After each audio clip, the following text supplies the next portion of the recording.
Rest saglit. Maya't ulit continue ang pagbabalot ng table. Kain muna tayo ng uwishi. Tayo rin ng uwishi. Pakauhaw.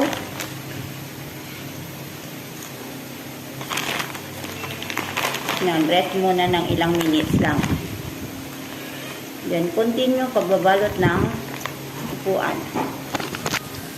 Ay, mesa pala. Yan, may dalawa. Dalawa na lang yung hindi natapos.